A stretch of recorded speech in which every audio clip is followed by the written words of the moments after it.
Sa gitna ng klase, sa harap ng lahat, bigla akong niyakap ng mahigpit ni Gi.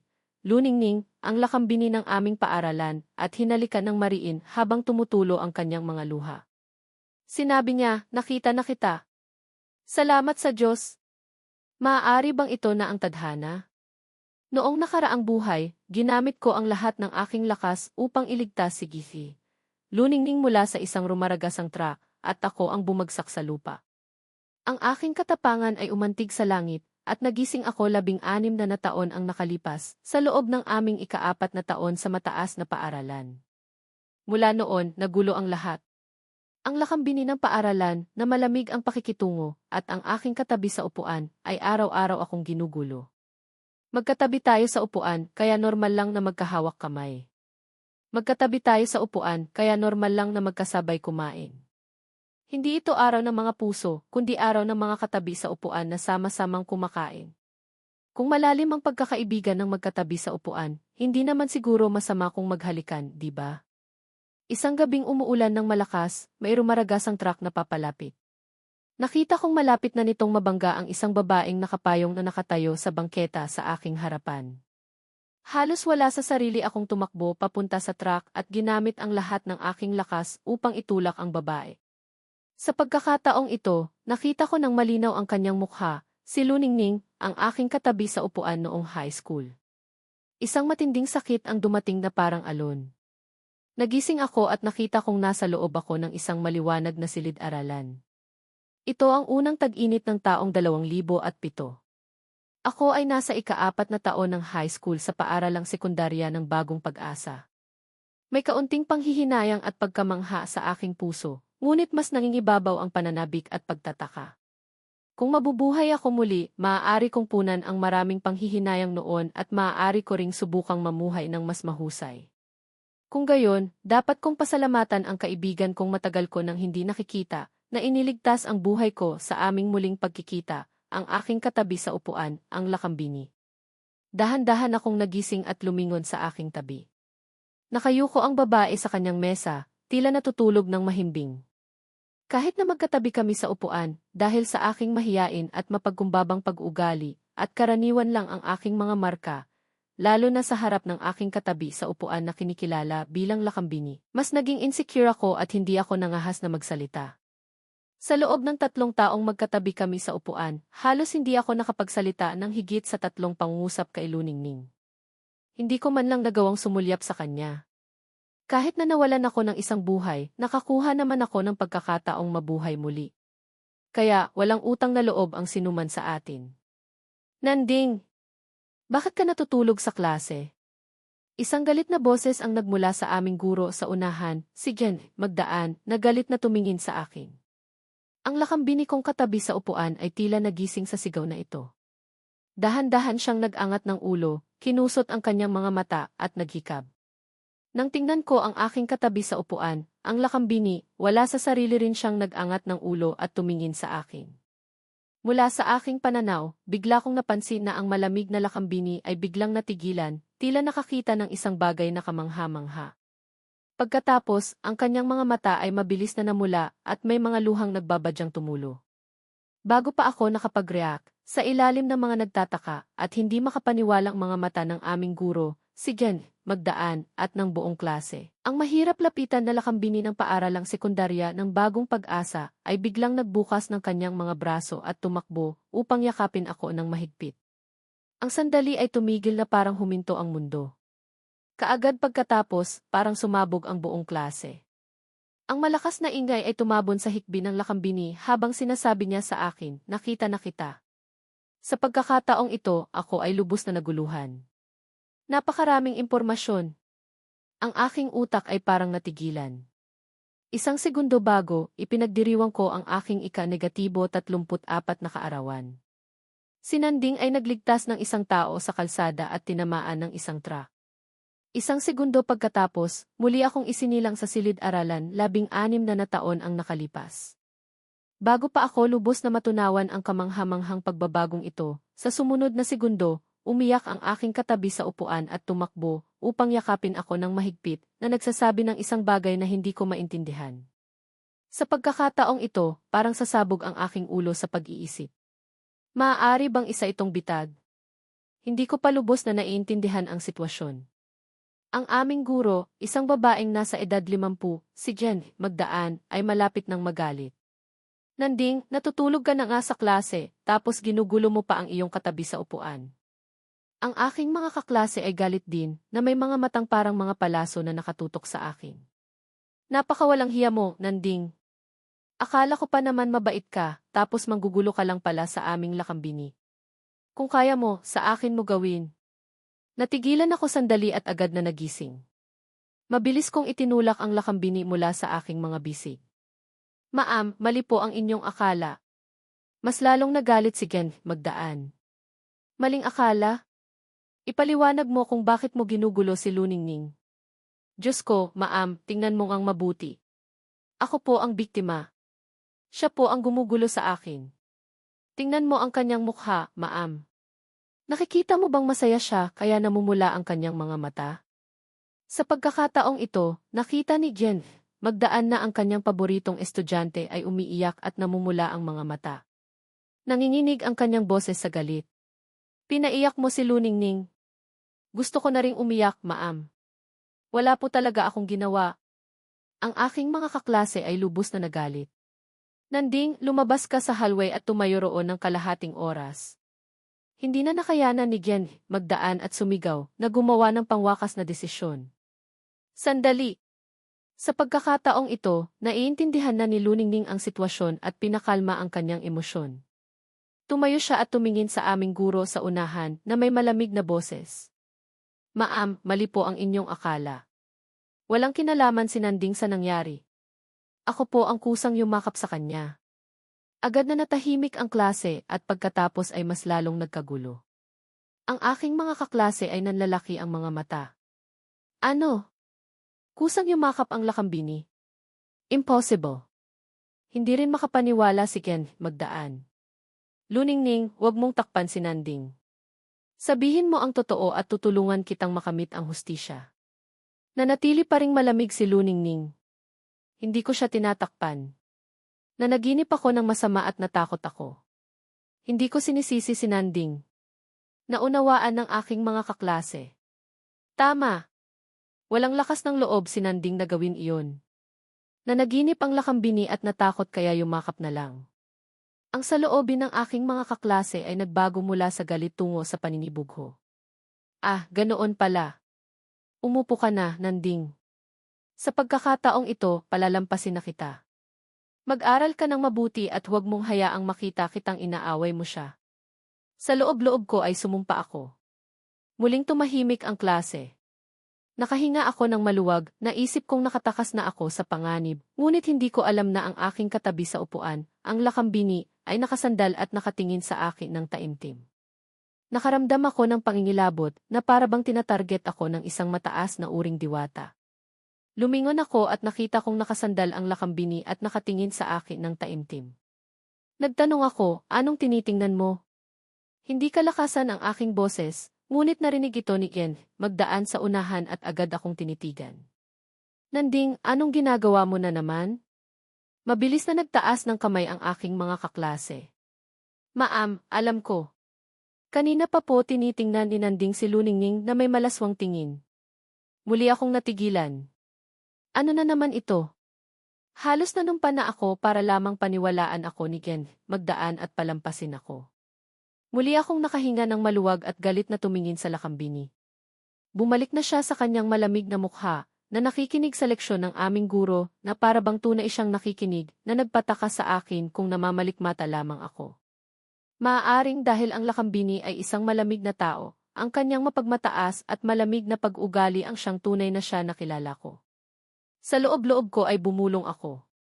Ibinawi ko ang aking sarili at sinubukan kong makinig sa leksyon ni Jen, Magdaan upang maiwasan ang mapagalitan. Hindi ko alam na nang tumalikod ako, nanatili pa rin ang lakambini na walang ekspresyon, ngunit may isang ngiti na nakalarawan sa gilid ng kanyang bibig, at dahan-dahang dinilaan ang kanyang labi, na para bang isang siyam na buntot na diwata na sinanay sa loob ng 1,000 taon. Sa likod na hanay, sa ikatlong grupo, may isang lalaking estudyante na palihim na sumusulyap dito. Sakto niyang nakita ang panandaliang kagandahan ni Luningning. Halos hindi na siya makaupo ng matuwid. Hindi nagtagal, hindi na napigilan ni Luningning ang kanyang sarili at palihim na lumingon upang tumingin sa akin.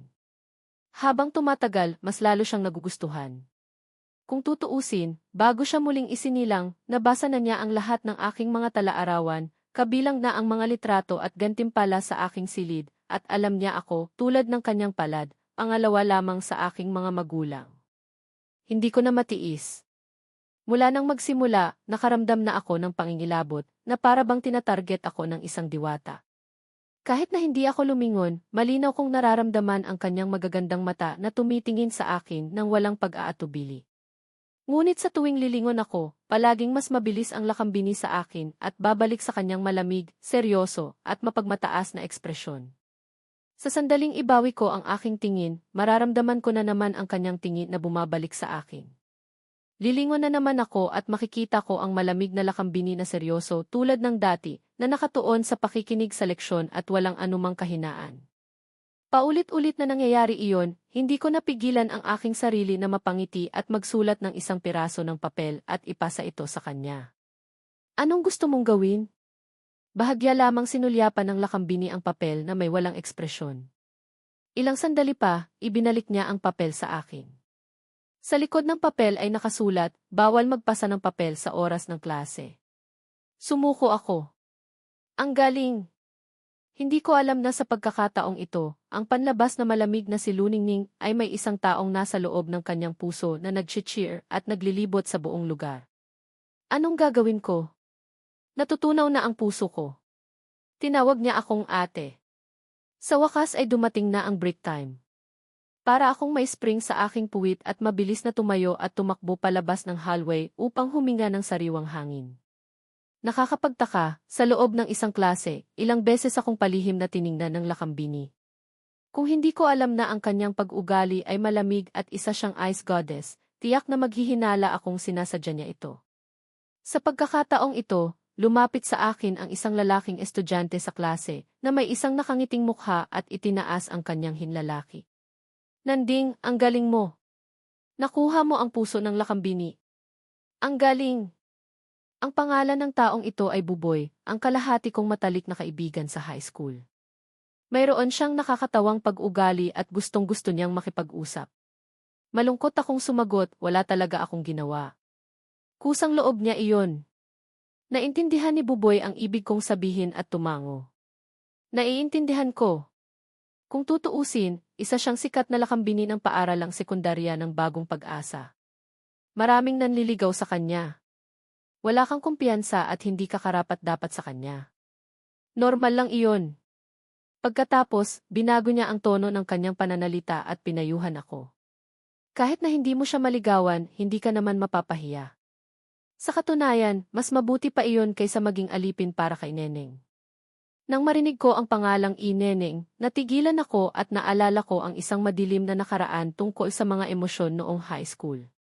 Habang iniisip ko iyon, bigla kong narinig ang isang pamilyar na boses ng babae sa aking likuran. Nanding! Lumingon ako at nakita ko ang isang magandang babae na masayang naglalakad papunta sa akin. Sa tabi niya ay isa pang babae. Kahit na hindi siya kasing ganda ng aking katabi sa upuan, si hindi mo kailangang maging tagasunod, isang pangungusap na gumulantang sa buong hallway. Ang lahat ng mga estudyante ay natigilan sa mga salita ni Luningning at mas lalong nagulat sa sumunod na pangyayari. Sa harap ng lahat, iniabot ng malamig na lakambini ang kanyang maputing kamay at kusang inilagay ito sa kamay ko, tulad ng isang prinsesa na nag-aanyaya sa isang kabalyero. Hawakan mo ang kamay ko, sabi niya nang walang pag-aatubili. Para sa akin, ang sandaling iyon ay puno rin ng pagkalito. Bago ko pa maintindihan ang nangyayari, nahawakan na ng kamay ko ang kamay niya. Pagkatapos, narinig ko si Luningning na nagsasabi sa isang kalmado na boses, oras na ng klase. Bumalik na tayo. Nadama ko ang paghila sa aking kanang kamay. Sa ilalim ng nagtatakang mga mata ng lahat ng mga estudyante, ako ay hinila pabalik sa silid-aralan ng lakambini. Iniwan namin si Neneng at si Inday na tulala. Tumingin ako sa lakambini at sinubukang magsalita, pero hindi ko masabi ang anumang kumpletong pangungusap. Masyadong biglaan ang lahat ng nangyayari, hindi ko maintindihan. Sa nakaraang buhay, wala naman ganitong pangyayari. Tila napansin niya ang aking pagkalito. Nanatili pa rin ang kanyang malamig na mukha at sinabi sa malamig na boses, "Huwag kang mag-alala. Ayaw ko lang na pagsamantalahan ng dalawang babaeng iyon ang ibang tao. Walang ibig sabihin ang paghawak ng kamay. Huwag mo na lang pansinin." Sa loob ng kanyang puso, ang maliit na tao ay masayang nagdiriwang. Uhu! Nahawakan ko na ang kamay ng aking katabi sa upuan. "Nanding, nakahawak ka na." "Oh ye!" Nang marinig ko ang paliwanag ni Luningning, mas naging makatwiran iyon at mas naaayon sa kanyang malamig na pag-ugali. Ngunit pagkatapos, muli akong nag-alangan. "Luningning di." Tila alam na niya ang susunod kong sasabihin at nagpatuloy sa kanyang malamig na ekspresyon. "Walang ibig sabihin ang paghawak ng kamay. Sinabi ko lang iyon. Hindi mo kailangang mag-alala." Sa loob ng kanyang puso, sinabi ng maliit na tao, "Kailangan mong mag-alala. Hawakan mo lang ang kamay ko. Gusto ko pang hawakan mo ng matagal. Utang ko sa iyo ang buhay ko, kaya huwag kang mahiya." Tumingin sa akin si Luningning at sinabi sa isang kalmado na boses, "May problema pa ba?" Nag-atubili ako at tumango. Pagkatapos, tumingin ako sa aking kanang kamay na hinahawakan pa rin ng lakambini mula nang magsimula ang klase. "Pwedeng bitiwan mo na?" "Pasensya na, nakalimutan ko," sagot ni Luningning na may malamig pa rin na mukha at kusang binitiwan ang aking kamay. Pero sa loob ng kanyang puso, nagsisisi ang maliit na tao. Ay, nakita na niya ako. Gusto ko pa sanang hawakan ng kaunti. Ang lambot ng kamay niya.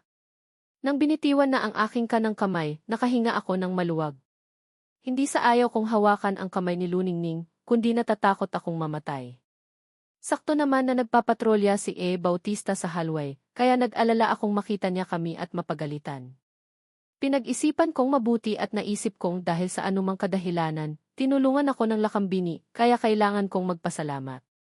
Kaya, sumulat ako ng isang piraso ng papel at ipinasa ito sa lakambini upang magpasalamat. Sulyapan ng lakambini ang papel at nagpatuloy sa kanyang malamig na mukha habang nakikinig sa aralin. Kasabay nito, sumulat siya ng ilang salita sa papel at ibinalik ito sa akin. Nagulat ako nang buksan ko ito at mabasa ang hindi na kailangan. Natigilan ako at naisip kong nagpapakita lang ako ng kaunting kagandahang asal, pero tila hindi man lang nag-abalang tumanggap ang lakambini. Sa loob-loob ko, naisip ko, naaalala kaya niya na isinakripisyo ko ang aking buhay para sa kanya. Bakit hindi niya isipin kung paano siya dapat magpasalamat? Sa loob ng aking puso, may isang maliit na tao na galit na galit. Ngunit pagkatapos, nagpa siya akong hayaan na lang iyon. Tutal, iyon ay nangyari sa nakaraang buhay, kaya hindi niya alam.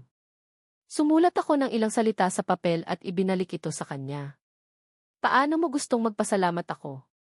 Tiningnan ng lakambini ang papel, at tila may isang mahirap makita na ngiti na lumitaw sa gilid ng kanyang bibig. Pagkatapos, mabilis siyang sumulat ng ilang salita at ibinalik ito. Halos masamid ako sa nabasa ko. "Tawagin mo akong ate."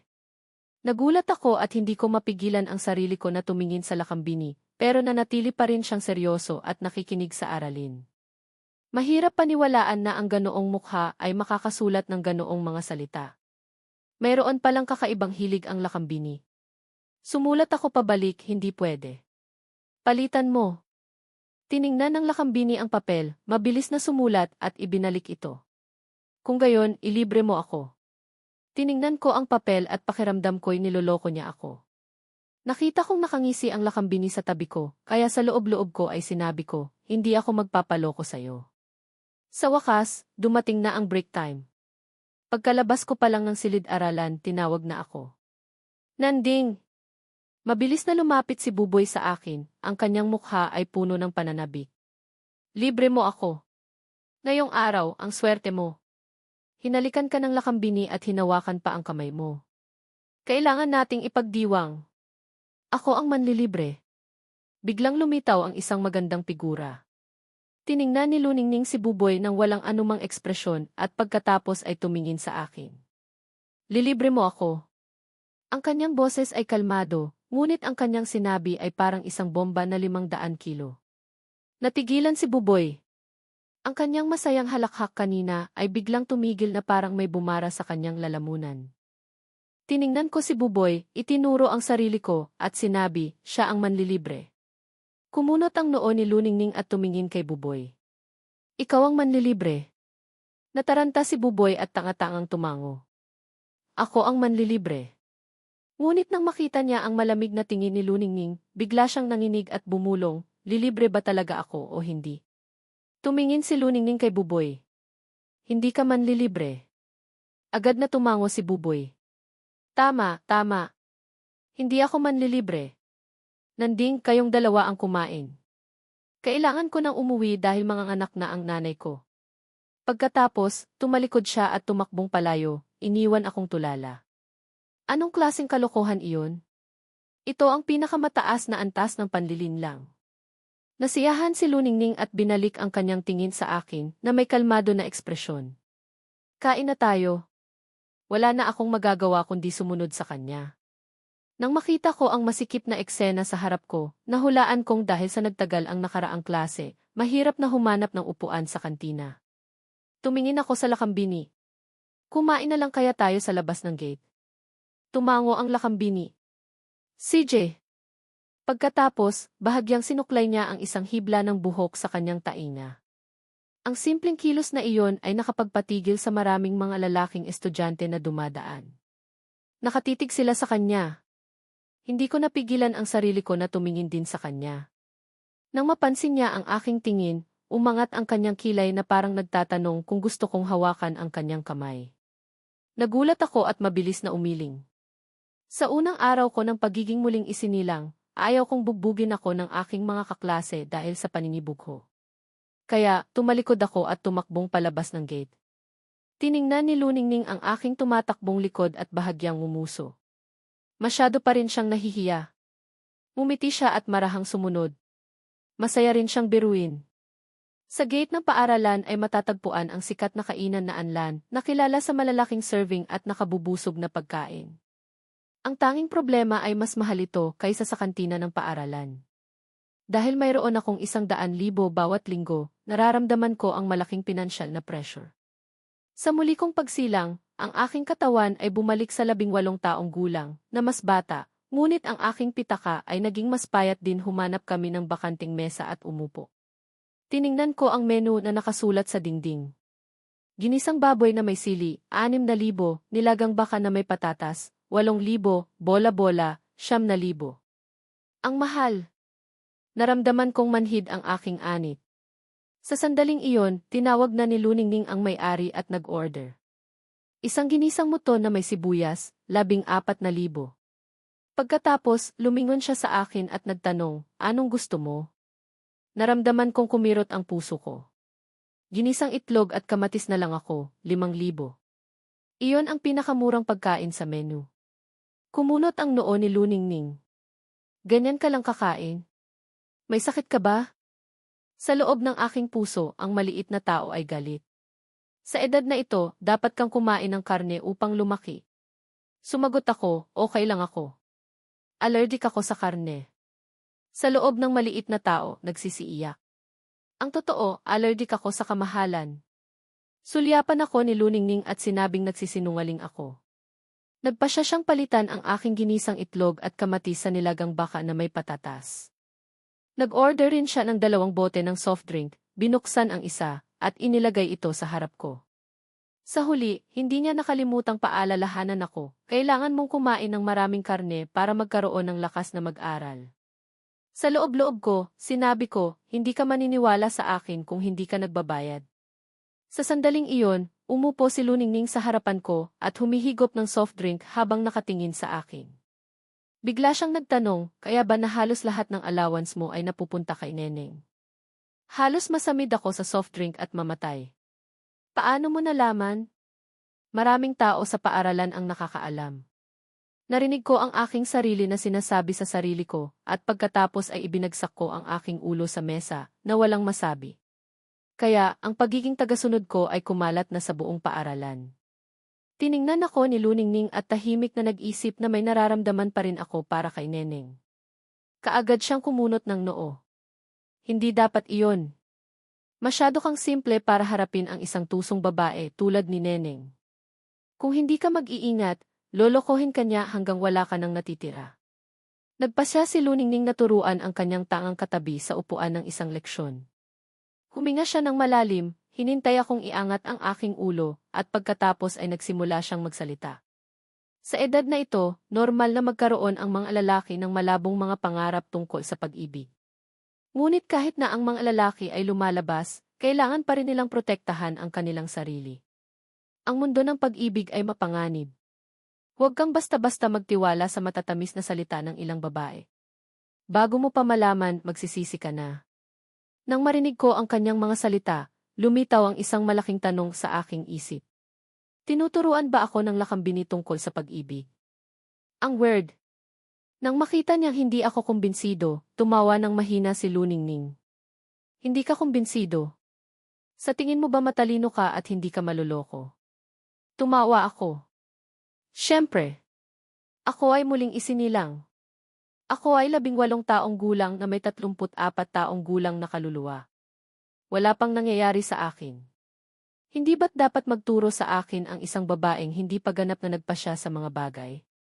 Sa sandaling iyon, bago pa ako tuluyang makatawa at magpaliwanag, sinabi na ng lakambini ang bawat pagkakataong ako'y naloko, mula sa insidente ng sinabi, hanggang sa oras, lugar at tiyak na nilalaman.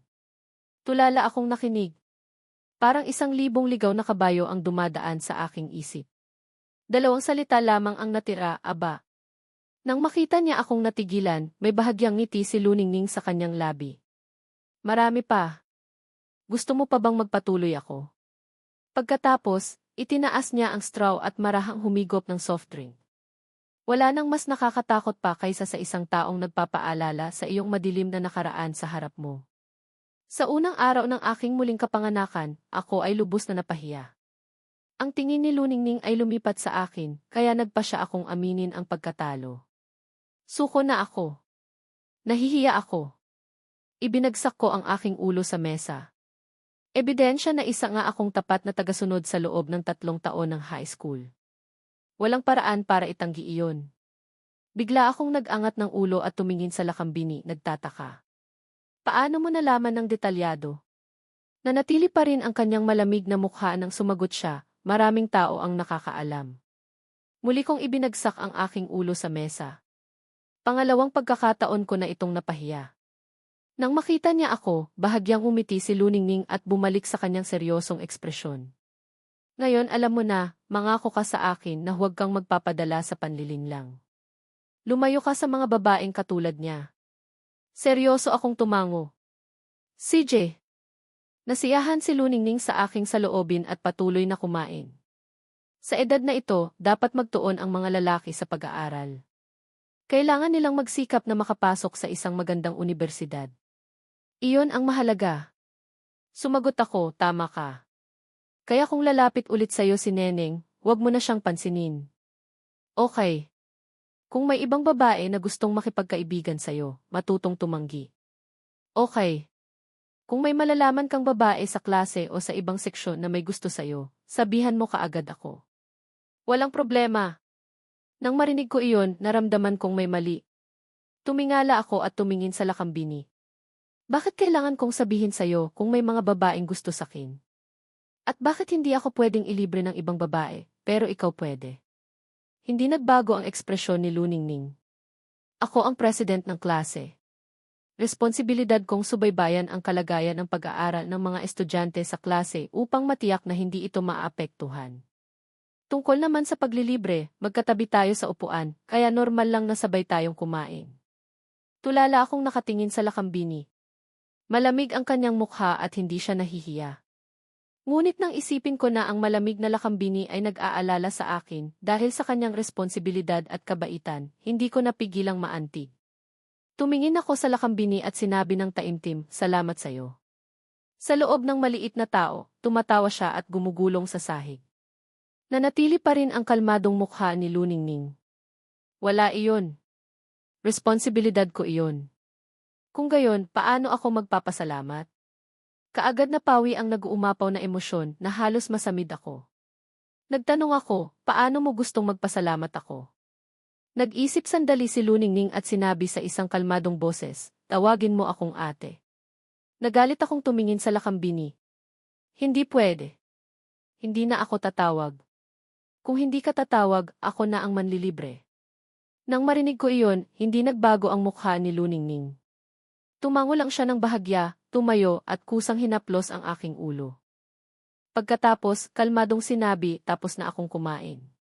Matapos siyang umalis, tulala akong nakatingin sa kanyang likod. Bigla akong napagtanto na hinaplos ng lakambini ang aking ulo. Kasabay nito, ang panlabas na malamig na si Luningning ay lumabas sa kainan, ngunit sa loob ng kanyang puso, ang maliit na tao ay masayang nagdiriwang. Yehey! Matagumpay kong nahaplos ang ulo ni Nanding. Ang saya-saya ko. Ang lambot ng buhok niya. Sa susunod, hahaplos ulit ako. Pagkalabas namin ng kainan, pumunta kami sa isang convenience store na malapit. Inutusan ako ni Luningning na maghintay sa labas habang bibili siya ng wet wipes. Ang pagpunta sa pamimili kasama ang isang babae ay karaniwang nagpapahiwatig ng ilang pagiging malapit, ngunit nanatili pa rin si Luningning sa kanyang malamig na ekspresyon at nagpaliwanag ng makatwiran. Ang magkatabi sa upuan ay magkasamang namimili. Ganoon din ang ginagawa ng ibang magkatabi sa upuan sa paaralan. Kalahati akong naniniwala sa kanya, pero tinanggap ko pa rin iyon. Pumasok si Luningning sa convenience store para bumili ng mga bagay. Naghintay ako sa labas. Sa pagkakataong ito, isang pamilyar na boses ng babae ang tumunog. Nanding! Lumingon ako at nakita ko si Neneng na lumabas sa isang pansitan sa tabi. Nakatayo siya sa itaas ng hagdan, nakakrus ang kanyang mga braso sa kanyang dibdib, at nakatingin sa akin. Napag-isipan mo na bang mabuti at gusto mo nang humingi ng tawad sa akin? Humingi ng tawad? Tiningnan ko si Neneng na para bang isa siyang pasyente sa mental. Bakit ako hihingi ng tawad? Hinihintay ko ang aking katabi sa upuan. Saan ka nanggaling? May tiwalang umiti si Neneng. Ikaw? Karaniwan kang kumakain sa kantina. Bakit ka pa pupunta sa labas ng gate ngayon kung hindi dahil hinihintay mo ako? Bakit mo pa itatanggi? Tumawa ako. Ang taas naman ng tiwala mo sa sarili mo. Hindi kita hinihintay. Tumawa muli si Neneng na para bang alam na alam niya ang aking puso. Hindi mo ako hinihintay. Kung gayon, sino ang hinihintay mo? Nanding, alam ko ang mga laro mo. Alam kong gusto mong pagselosin ako, kaya inaya mo si Luningning dito para magpanggap. Sa tingin mo ba papaniwalaan ko? Nang marinig ko ang pangalang Ti Luningning, naalala ko ang sinabi niya sa akin sa kainan. Tama ang sinabi ng lakambini.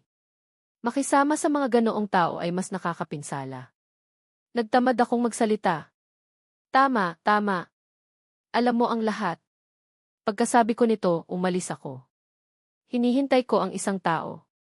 Ang aking pag-ugali ay nakapagpagulat kay Neneng at galit na sinabi, Nanding, anong klaseng pag-ugali iyan? Sasabihin ko sa'yo, ito na ang huling pagkakataon ko na bigyan ka ng pagkakataon. Humingi ka ng tawad kaagad, kung hindi, magsisisi ka. Sakto naman na lumabas si Luningning mula sa convenience store. Nang marinig niya ang galit na boses ni Neneng, tumigil si Luningning at tahimik na tumayo sa tabi ng pintuan, tahimik na nakikinig ng hindi nagpapakita ng kanyang sarili. Gusto niyang makita ang resulta ng leksyong itinuro niya sa kanyang katabi sa upuan. Nang marinig ko ang babala ni Neneng, tinaasan ko ang aking kilay. Anong pagsisisi ang sinasabi mo? May tiwalang umiti si Neneng.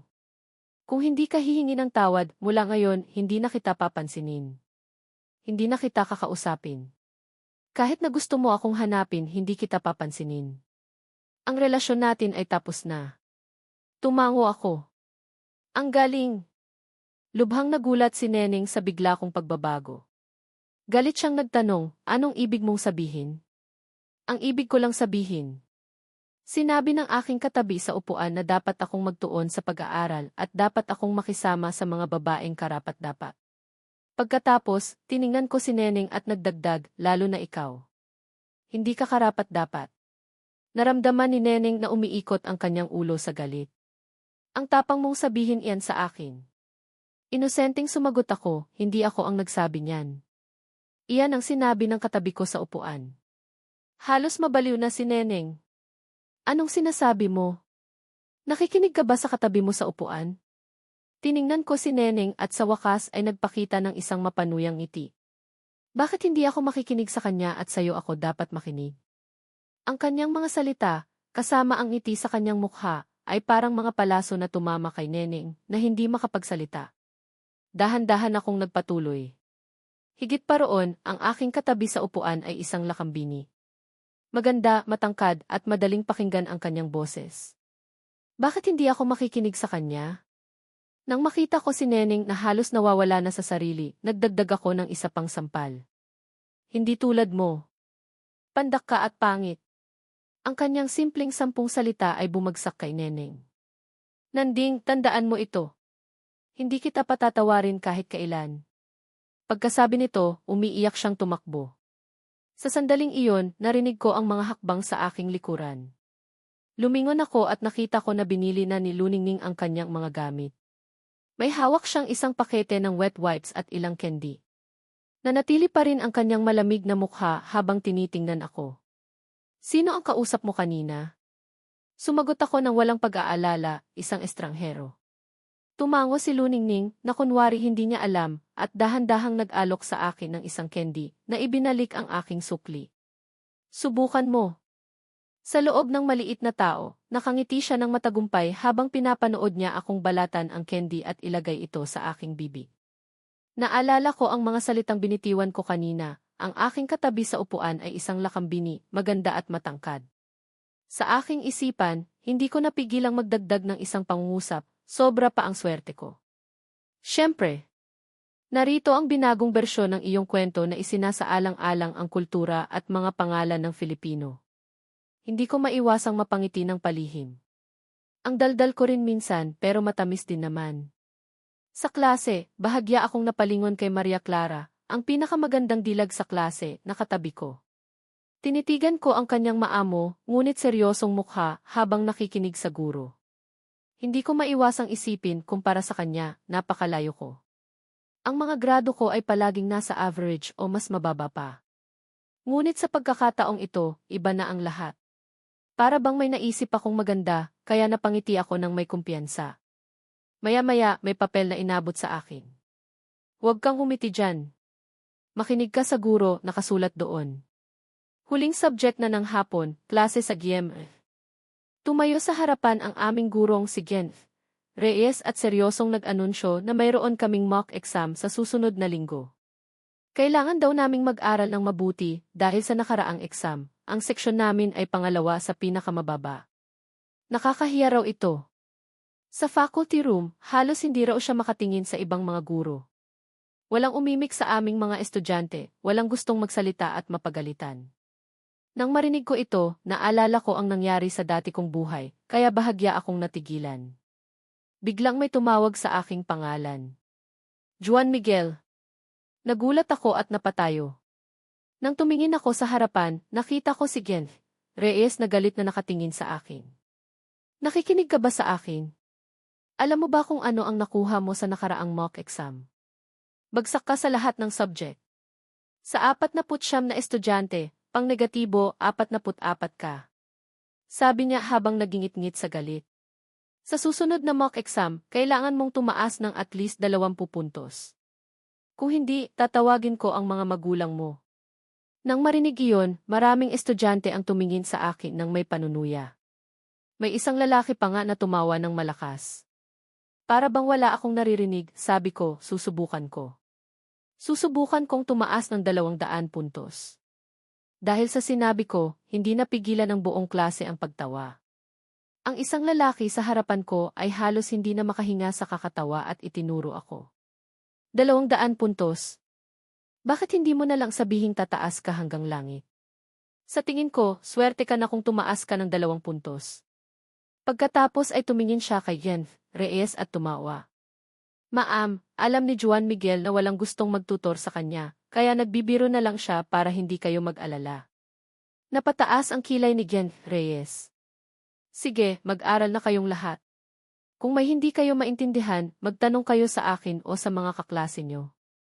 Hindi pa siya tapos magsalita, nang may malamig at pamilyar na boses ang nagsalita, hindi na kailangan maghanap ng iba. Ako na ang magtuturo sa kanya. Biglang natahimik ang buong klase. Tumayo si Maria Clara, ang Ice Princess ng buong paaralan, at lumapit sa akin. Tumingin siya sa mga estudyante ng may malamig na tingin, kaya yumuko silang lahat. Sa huli, tumingin siya kay Jan Reyes at kalmadong sinabi, "Tutulungan ko si Juan Miguel." Dahil dito, halos lahat ng estudyante ay nagulat. Ako rin ay natigilan. May kumpiyansa naman ako na kaya kong kumbinsihin ang lahat, pero hindi ko inaasahan na tutulungan ako ni Maria Clara. Sige, ipagkatiwala ko na kay Maria Clara ang pagtuturo kay Juan Miguel. Pagkatapos, tumingin sa akin si Jan Reyes ng may matalim na tingin. Juan Miguel, kailangan mong pahalagahan ang pagkakataong ito. Makinig ka kay Maria Clara. Kung hindi, ako ang makakalaban mo. Tumingin ako kay Maria Clara at mahinang sinabi, hindi mo naman kailangang mag-abala. Kaya ko namang mag-aral ng mag-isa. Pagkatapos, narinig ko ang malamig niyang boses. Huwag kang magkamali ng iniisip.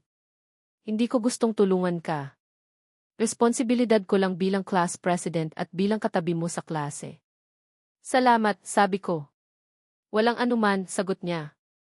Habang sinasabi niya iyon, nanatili siyang seryoso at walang emosyon, ngunit sa loob-loob niya, masaya siya. Sa wakas, magkakaroon ako ng magandang dahilan para maging malapit sa kanya. Pagkatapos ng klase, bumalik kami ni Jose sa classroom galing sa kantina. Nagpahinga saglit, nakita ko si Maria Clara dumating kasama ang tatlo niyang kaibigan. Napansin ko na sumusulyap sa akin at nagbubulungan ang mga ito. Umupo siya sa tabi ko at narinig ko ang malamig niyang boses, "Maghanda ka na." Anong subject ang gusto mong pag-aralan muna? Nag-isip ako saglit. Huwag na. Huwag ka nang mag-abala. Kaya ko namang mag-aral ng mag-isa. Tumigil siya saglit. Sa tingin mo, hindi mo kailangan ng tulong ko. Hindi ko pa nasasagot nang ilabas niya ang 2 test paper sa English. Sagutan mo ang 2 pagsusulit na ito. Kung wala kang 8 maling sagot, maniniwala akong kaya mong mag-aral ng mag-isa. Kinuha ko ang pagsusulit, sinulyapan ito at ngumiti. CJ. Sa loob ng 20 minuto, natapos ko ang 2 pagsusulit at ibinigay kay Maria Clara. Mabilis niyang kinumpara ang mga sagot sa answer key. Sa unang pagkakataon, nakita ko ang pagtataka sa kanyang malamig na mukha. Hindi siya makapaniwala. Tama lahat ng 30 tanong. Matapos niyang suriin muli, hindi niya maitago ang kanyang pagtataka. Ang An High School sa kabilang bayan ay isa ring kilalang paaralan sa probinsya. Ang mga nakaraang mock exam nila ay mas mahirap kaysa sa English exam ng Gunan High School. Karamihan sa mga estudyante doon ay may 3 hanggang 4 na maling sagot sa bawat pagsusulit. Kahit si Maria Clara, na kinikilalang top student, ay may 1 maling sagot sa bawat pagsusulit. Ngunit ang katabi ko ay walang maling sagot at natapos pa ang pagsusulit sa loob ng 20 minuto. Tinitigan niya ako mula ulo hanggang paa ng may pagdududa. Kahit nabasa na niya ang diary ko sa dati kong buhay, hindi pa rin siya makapaniwala na kaya kong gawin iyon. Bahagya akong umiti. Naniniwala ka na ba ngayon? Sa unang pagkakataon, ako ang nanguna sa relasyon namin. Ang sarap sa pakiramdam. Gayunpaman, ang mga salita ko ay parang hamon para kay Maria Clara. Sumimangot siya. Hinahamon mo ba ako? Mabilis niyang ibinalik ang kanyang seryosong ekspresyon at kumuha ng isa pang test paper sa English. Tinakpan niya ang mga sagot gamit ang tape at ibinigay sa akin. Sagutan mo ito. Tumingin ako sa mga mata niya. Para bang may spark sa pagitan namin. Umiti ako ng may kumpiyansa. Walang problema. Sa pagkakataong ito, mabilis ko ring natapos ang pagsusulit sa loob lamang ng 1-0 minuto. Huminga ng malalim si Maria Clara. Mas lalong nagulat ang kanyang mga mata. Tama na naman lahat. Ito ay test paper para sa English competition na mas mahirap kaysa sa mock exam, maging si Maria Clara ay may 3 maling sagot. Sa loob-loob niya, nagulat siya. Siya ba talaga ang katabi ko? Kahit nabasa na niya ang diary ko, hindi pa rin niya maintindihan kung paano ko nagawa iyon. Nang bumagsak ako sa college entrance exam, napunta ako sa isang average na universidad. Kinailangan ng mga magulang ko na ubusin ang kanilang ipon para mapag-aral ako. Nang makita kong pumuti ang buhok nila, natauhan ako. Nagpursige ako sa pag-aaral habang nagtatrabaho. Matapos kong makapagtapos, naging guro ako sa isang sikat na tutoring center sa loob ng 3 taon at naging pinakamagaling na empleyado. Pangunahin kong tinuturuan ang mga high school students ng mga subject na tulad ng English, Filipino, Math, History at Science.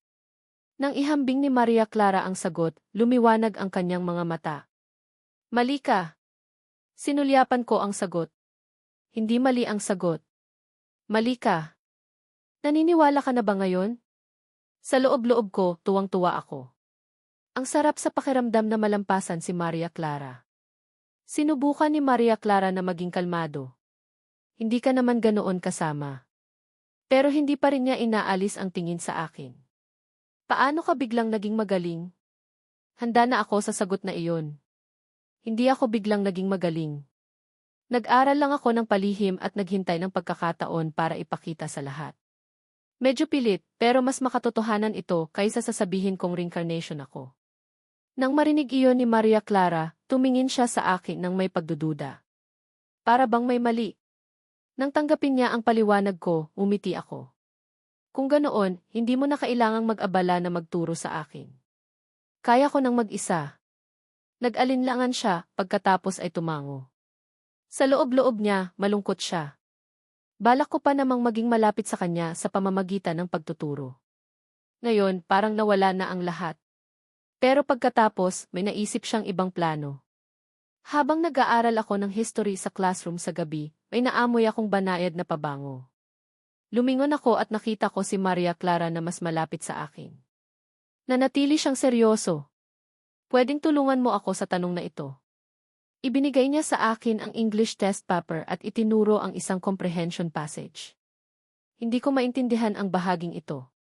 Naguluhan ako. Hindi niya maintindihan? Nagduda ako na minamaliit ko ang passage. Ibinaba ko ang ulo ko at nag-concentrate sa pagbasa. Tinitigan ako ni Maria Clara. Sa loob-loob niya, masaya siya. Kung hindi ko siya kayang turuan, hayaan ko siyang turuan ako.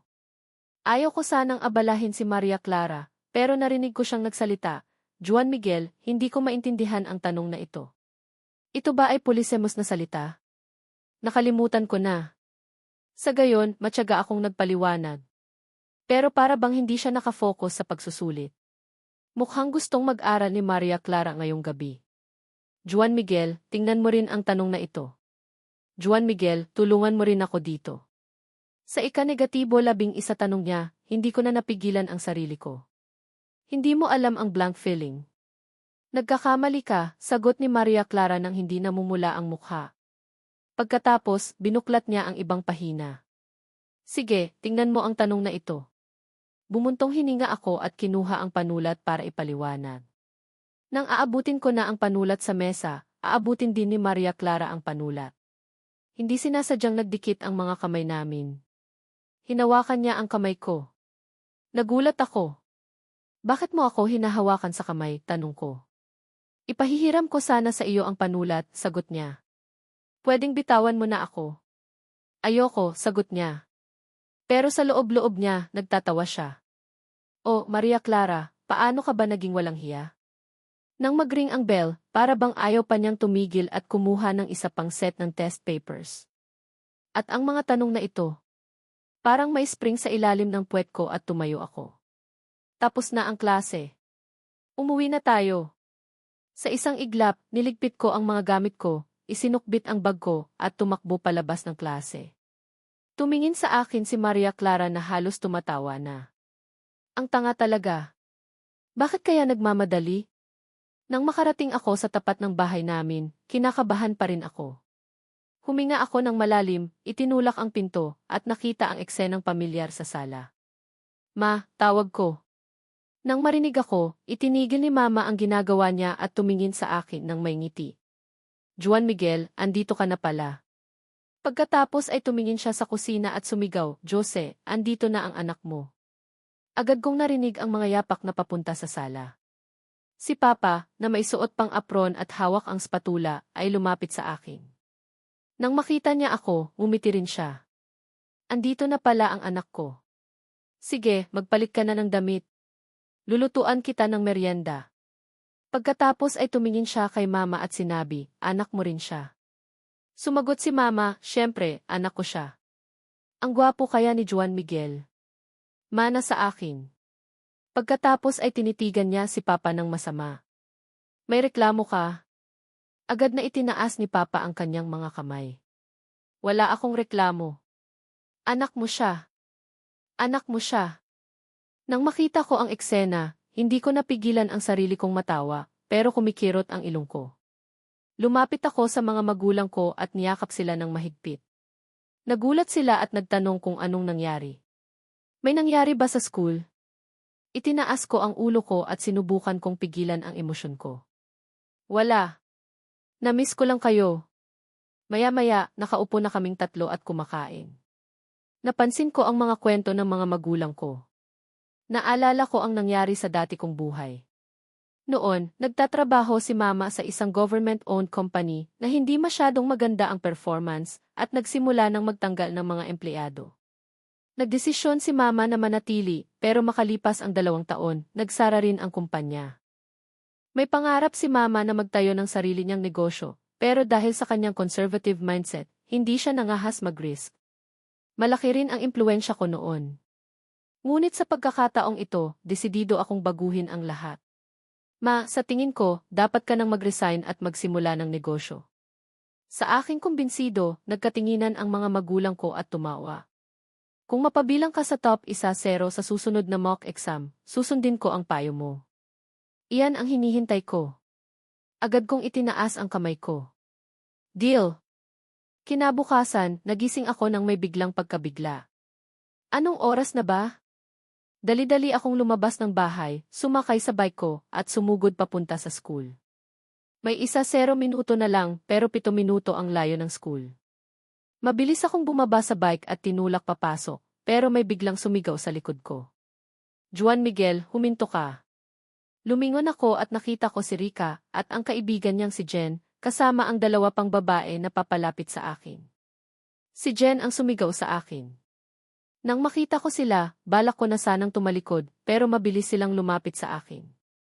Nang makita ako ni Jen na paalis, sumigaw siya ng malakas, "Huwag kang aalis. Hindi ka pwedeng umalis." Dahil sa lakas ng boses niya, napatingin sa amin ang mga estudyante sa gate. "Anong problema?" Inis kong tanong. Dahil nakita niya akong naiinip, mas lalong nagalit si Jen. "Ang kapal ng mukha mong magsalita. Ikaw nga ang dapat magpaliwanag kung paano mo inaapi si Rica kahapon. Humingi ka ng tawad." Sumagot ang 2 pang babae, "Tama. Humingi ka ng tawad. Nakakahiya kang lalaki, inaapi mo ang mga babae." Tahimik lang si Rica.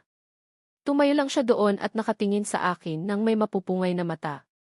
Dahil dito, mas lalong hindi maganda ang tingin sa akin ng ibang estudyante. Pero hindi ko sila pinansin. Itinulak ko ang bike ko at balak ko na sanang umalis, pero nagalit si Jen at ang 2 pang babae at hinawakan ang bike ko. "Hindi ka pwedeng umalis," sigaw ni Jen. Tumayo ang 2 pang babae sa magkabilang gilid ko at hinarang ang daan ko. "Hindi ka namin papayagan hanggat hindi ka humihingi ng tawad." Nakatingin lang si Rica sa akin nang may mapupungay na mata na para bang handa na siyang tanggapin ang paghingi ko ng tawad. Pero bigla akong sumigaw sa gate. "Sir!" Hindi nila ako pinapayagang pumasok sa klase. Dahil sa sigaw ko, natigilan si Jen at ang 2 pang babae. Nagulat din si Rica. May edad na lalaki na nakatayo sa gilid ng gate ang sumimangot at tumingin sa amin. Dahil nagulat sila, mabilis na binitawan ni Jen ang bike ko. Mabilis na umiwas ang 2 pang babae. Dahan-dahan kong tinulak ang bike ko at dumaan sa harap ni Rica at ng iba pang mga babae at pumasok sa school. Nang makita nila akong paalis, galit na sumigaw si Jen, "Juan Miguel. Hindi ka ba lalaki? Hindi ka man lang marunong humingi ng tawad. Kaya walang magkakagusto sa iyo." Katatapos lang niyang magsalita nang may malamig na boses na nagsalita, "Gusto ko siya." Agad na huminto ang isang black may batch sa harapan ng Gunan High School. Bumaba si Maria Clara sa kotse. Gaya ng dati, ang kanyang mahabang binti, malamig na aura, at pagiging maganda ay nakabibighani. Lumapit siya sa akin at kalmadong sinabi, "Malapit na tayong malate. Tara na." Sa gulat ng lahat, hinawakan ni Maria Clara ang kaliwang kamay ko at magkasama kaming pumasok sa school. Iniwan namin si Rika at ang ibang mga babae sa likod. Tumingin ako kay Maria Clara. Salamat, sabi ko. Balak ko na sana silang takutin, pero dumating si Maria Clara at tinulungan ako. Lalong-lalo na nang nakita ko ang ekspresyon ni Rika. Ang sarap sa pakiramdam. Nang marinig niya akong nagpasalamat, nanatili siyang kalmado. Walang anuman. Dapat lang magtulungan tayo. Tinulungan mo rin ako mag-aral kagabi. Ginawa ko lang ang parte ko. Huwag kang magkamali ng iniisip. Tumingin ako sa kaliwang kamay ko na hawak pa rin niya. Pwedeng bitawan mo na ako. Hindi nagbago ang kanyang ekspresyon at kalmadong binitawan ang kamay ko. Paumanhin. Nakalimutan ko. Ngumiti ako. Paalam. Mabilis kong itinulak ang bike ko papunta sa parking lot. Kung hindi ako nagmadali, malalate na talaga ako. Tinitigan ko ang likod ko habang itinutulak ko ang bike ko paalis. Nawala ang kanyang malamig na aura. Tumingin siya sa palad niya at mahinang sumimangot. Ang atat naman niyang bumitaw sa kamay ko. Ang hirap ba akong hawakan sa kamay? Matapos kong iparada ang bike ko, tumakbo ako papunta sa likod ng classroom. Buti na lang, hindi pa nagriring ang bell. Pagkalabas niya sa banyo, nakita niya ako at hinila ako. Juan Miguel, narinig mo na ba? Ngayong umaga, bumaba si Maria Clara sa may batch ng pamilya niya at hinawakan sa kamay ang isang estudyante. Dahil nagmamadali akong bumalik sa upuan ko para hindi ako makita ni Ian Reyes, sinabi ko, alam ko na. Ako yun. Pagkatapos, tumakbo ako papasok sa classroom. Nagtataka naman si Jose at hindi niya maintindihan ang nangyayari. Pagkarinig ng bell, pumasok sa classroom si Ian Reyes ng may seryosong mukha. Agad na kinuha ng mga estudyante ang libro at nagbasa ng malakas. Nakontento si Ian Reyes sa kanilang ginagawa. Nilibot niya ang classroom at lumabas. Pagkalabas ni Ian Reyes, humina ang boses ng mga estudyante. Marami sa kanila ang kumuha ng almusal sa bag nila at nagsimulang kumain. Kumalam din ang sikmura ko nang maamoy ko ang masarap na pagkain. Habang pinapanood ko silang kumain, napalunok ako. Sa kasamaang palad, naghintay pa ako para makabili ng pagkain. Nang binabalak ko pa ang gagawin ko, biglang may malamig na kamay na may hawak na onigiri at soy milk na inabot sa akin. Nagulat ako nang makita ko si Maria Clara na may seryosong mukha. Marami akong almusal. Binibigyan kita dahil sayang naman kung itatapon ko. Hindi ko napigilang mapalunok. Salamat! Nanatiling kalmado si Maria Clara at kinuha ang libro at nagbasa. Walang anuman. Magkaibigan naman tayo, kaya dapat lang na magtulungan tayo. Agad kong binuksan at kinain ang almusal ko. Hindi napansin na bahagyang umiti si Maria Clara. Sa loob-loob niya, masaya siya. Sa wakas, matagumpay kong pinakain ang katabi ko. Bago ang klase, pinangunahan ng class president ang pagkuha ng English homework namin. Tumingin si Lee, ang class secretary, sa mga homework paper na nakapatong sa desk.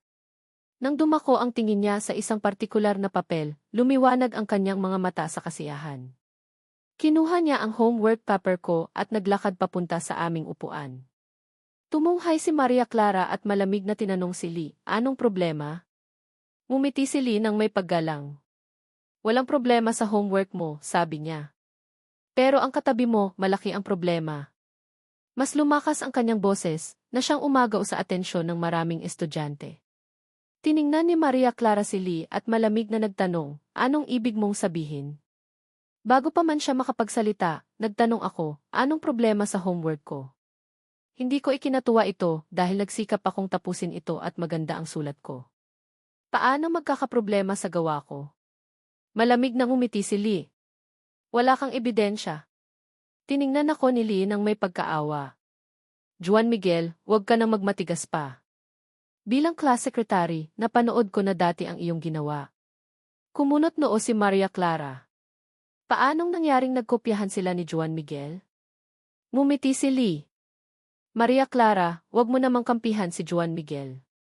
Alam kong magkatabi kayo at nag-promise kang tutulungan siya, pero homework pa rin ang homework. Lakas loob na sumagot si Juan Miguel, saan mo nakuha na nagkopyahan kami ni Maria Clara? Ngumiti si Lee. Huwag ka nang magpanggap pa, Juan Miguel. Hindi mo ito mapapasok sa isip, Juan Miguel. Ayoko nang may kausap pa. Nakuha mo ba ang lahat ng sagot na tama mula sa binigay mo? Tumunghay si Maria Clara sabay sabing, ngayong nasa akin, paano tayo makakapagkopyahan?